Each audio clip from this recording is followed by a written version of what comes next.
Parrikar is known as the father of the library movement in Kerala.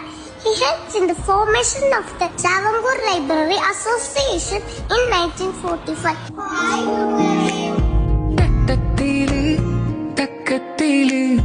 തന്നിട്ട് പോയതിന്ത്